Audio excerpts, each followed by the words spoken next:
Anda kembali di Breaking News Kompas TV, Saudara, informasi terbaru. Per pukul 16 lebih 18 menit waktu Indonesia Barat ada 20 korban meninggal dalam insiden kebakaran gedung Teradron yang ada di kawasan Kemayoran, Jakarta Pusat. Informasi saat ini adalah fokus dari tim damkar adalah mengevakuasi korban dari lantai 6 gedung.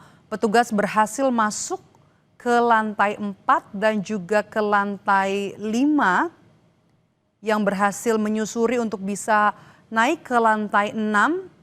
Kendala di lantai 6 adalah kondisi asap yang cukup pekat.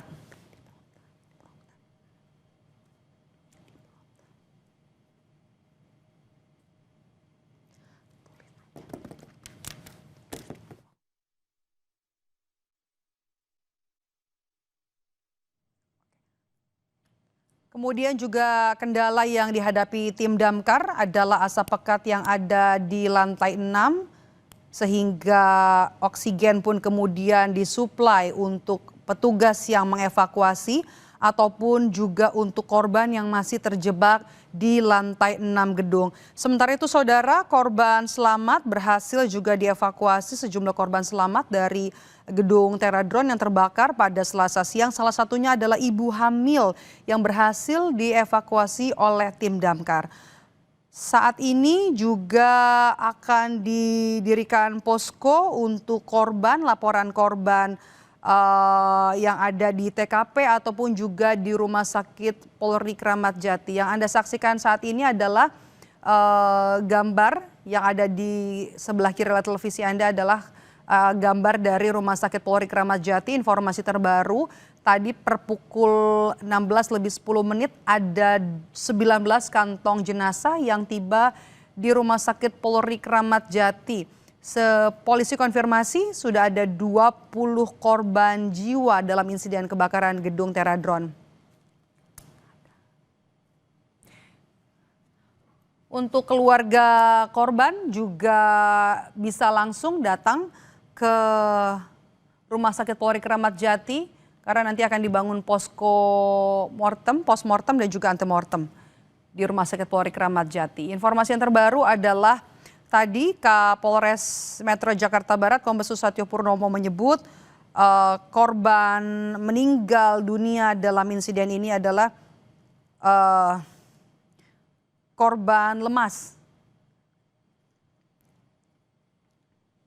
Oke. Saat ini kami juga sudah terhubung dengan Profesor Manlian Ronald Simajuntak, Guru Besar Manajemen Proyek Konstruksi UTA 45 Jakarta. Selamat petang Prof dengan Maidop. Selamat petang, Oke. Mai. Terdengar suara saya? Oke, jelas. Kenapa? Ya, baik. Oke. Pertanyaan pertama saya, Prof. Ini gedung bertingkat, kemudian ketika terjadi kebakaran begitu ya, untuk masalah evakuasi, apa yang menjadi penyebabnya? Sampai korban yang jatuh ini bisa banyak, kemudian juga yang terjadi kan kebakaran di lantai dasar, informasi sementara. Iya, jadi pertama, Assalamualaikum warahmatullahi wabarakatuh. Salam.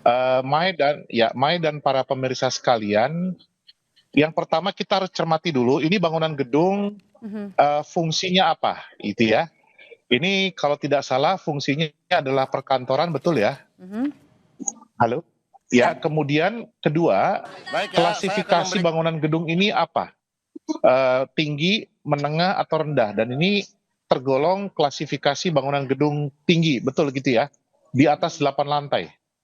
Nah, kalau saya cermati, saya sampai sekarang masih mengumpulkan data, Mai, bahwa potensi kebakaran yang pertama dimungkinkan karena memang adanya potensi bahan-bahan atau material yang mudah terbakar. Itu satu.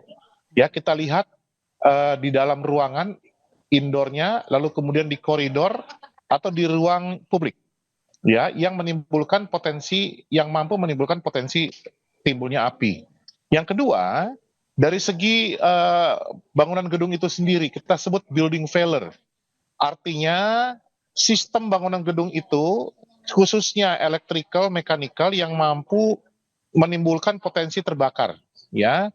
Dan ini mungkin terjadinya kegagalan bangunan sehingga menimbulkan potensi asap, panas, kemudian api. Yang ketiga adalah faktor human sistemnya, ya, karena memang mungkin memiliki kelalaian terhadap potensi dapatnya terjadi kebakaran. Yang berikutnya adalah faktor-faktor luar lainnya yang kemudian masuk ke dalam bangunan gedung itu sehingga bangunan gedung itu dapat terjadi potensi terbakar. Demikian, Mai. Oke. Apakah kegagalan ini yang Anda maksud adalah faktor konstruksi jalur evakuasi yang tidak sesuai dengan standar prosedur? Ya, jadi Mai, Bapak dan Ibu sekalian, sistem proteksi kebakaran pada bangunan gedung itu ada beberapa hal. Yang pertama kita cermati dulu sistem proteksi aktifnya. Apa itu yang menempel pada bangunan gedung itu? Bahwa terbakarnya itu kan bukan langsung api ya.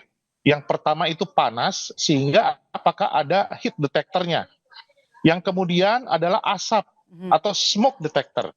Yang ketiga baru api. Nah, api itu kemudian direspon oleh sprinkler sehingga dipadamkan dengan menggunakan sistem proteksi pemadaman sprinkler, ya. Lalu alarm dan lain-lain. Yang kedua, sistem proteksi pasif. Apa itu? Yang melekat pada bangunan gedung itu sendiri, Mai. Artinya sistem struktur bangunan gedung itu mampu, kemudian arah program ruang untuk melakukan evakuasi. Nah, di sini kita lihat begitu banyak korban, apakah dia mampu untuk mengenal area evakuasi. Sesuai standar yang ada, kemampuan manusia dalam kondisi darurat maksimum 30 meter menuju area evakuasi. Nah, ini juga menjadi potensi kegagalan sistem proteksi pasif itu sendiri. Yang ketiga adalah human systemnya. Memang manusianya tidak mengenal di mana area untuk evakuasi. Kira-kira demikian. Ini kita cek dulu, Mai, untuk yang ada sekarang di bangunan gedung ini. Oke, tapi kalau kita lihat dari gedung-gedung dari luar kondisinya masih kokoh begitu ya. Apakah Anda melihat Prof di sini ada struktur yang tidak dipenuhi saat pembangunan atau ada struktur yang tidak dipenuhi untuk evakuasi atau emergensi ketika bencana terjadi atau emergensi terjadi seperti saat ini sehingga ada 20 orang korban yang meninggal? Ya, saya masih mengumpulkan data dulu, Mai. Saya kan harus berbasis data. Namun, kalau asumsi terjebaknya manusia, mari kita lihat potensi di mana api itu berada. Apakah manusia itu terjebak di lantai yang bawah, sumber apinya, dan di atas, sehingga manusianya terjebak. Atau memang manusianya tidak mampu mengenal di mana area untuk evakuasi. Nah, kalau untuk struktur, kita harus lihat datanya. Bahwa untuk elemen struktur kolom, balok, dan segala macam plat lantai itu paling tidak 2-3 jam mampu menyelamatkan gitu loh. Nah, ini kita lihat dulu di mana. Saya sedang mencari data ya. Di mana posisi korban, itu satu. Kemudian di mana posisi sumber apinya. Sehingga terlihat apakah manusia itu, apakah para penghuninya memang terjebak karena tidak mampu, kelalaian, atau tidak mengerti untuk melakukan evakuasi. Demikian, Mai. Oke, tapi kalau kita lihat Prof, ini juga kami sedang memutarkan korban selamat yang dievakuasi. Anda bisa lihat visual yang sedang kami putar saat ini, Boleh. Prof Manlian? Boleh. Oke, baik. Boleh saya lihat? Oke. Ya. Coba kita lihat dulu, karena saya perlu analisa Anda.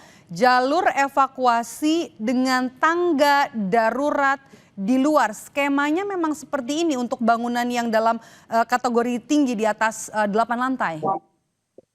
Ya, jadi untuk tangga darurat prinsipnya apa? Yang pertama, harusnya dia mudah dikenali, mudah diketahui di mana posisinya. Kedua, area penyelamatan. Jadi tangga darurat itu bukan tangga estetis. Jadi manusianya harus aman ketika masuk ke area itu. Artinya apakah kemudian ada pressure fan-nya, kemudian ada ruang untuk kemudian kalau memang ada jilatan api sehingga dia aman terhadap itu. Yang ketiga, struktur tangganya. Ya, karena dia untuk evakuasi, outlet dan atret, ketinggian dan lebarnya, dan permukaan tangganya juga, karena ini kan bukan tangga estetis, tidak boleh licin, karena mungkin ada air dan lain-lain. Prof Kita Manlian. lihat dulu, ya silakan. Oke, kita sama-sama lihat ini tangga yang Anda lihat saat ini yang digunakan untuk evakuasi korban selamat, tangga untuk gedung, tangga emergency gedung, atau ini tangga milik tim petugas pemadam kebakaran untuk mengevakuasi? Jangan dijawab dulu Profesor, kita akan jeda sejenak, tetaplah bersama kami di Breaking News Kompas TV. Kembali di Breaking News Kompas TV, saudara, 20 orang korban jiwa dalam insiden kebakaran gedung Teradron yang ada di Kemayoran, Jakarta Pusat. Evakuasi saat ini masih dilakukan. Fokusnya adalah evakuasi korban di lantai 3, 4, 5 hingga 6. Ada kendala dalam proses evakuasi, salah satunya adalah asap pekat yang ada di lantai 6. Kita bahas apa saja yang perlu dilihat dari kebakaran gedung penjualan pesawat tanpa awak atau drone yang diduga sumber apinya dari lantai 1 tempat penyimpanan baterai, sehingga ada 20 orang yang meninggal dalam insiden ini. Kami masih tergabung bersama dengan Profesor Manlian Simajuntak, Guru Besar Manajemen Proyek Konstruksi UTA 45 Jakarta. Prof, masih bersama kami?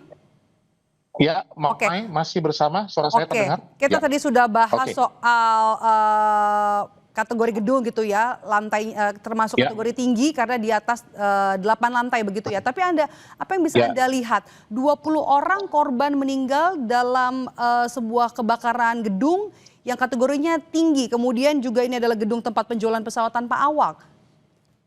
Ya, jadi pertama langsung saya analisis dari data yang ada. Ini potensi material yang mudah terbakar kan ada 2, yaitu drone itu sendiri, ada mechanical electricalnya dan baterai. Ya, baterainya itu mesti kita lihat apakah berbasis litium atau magnesium.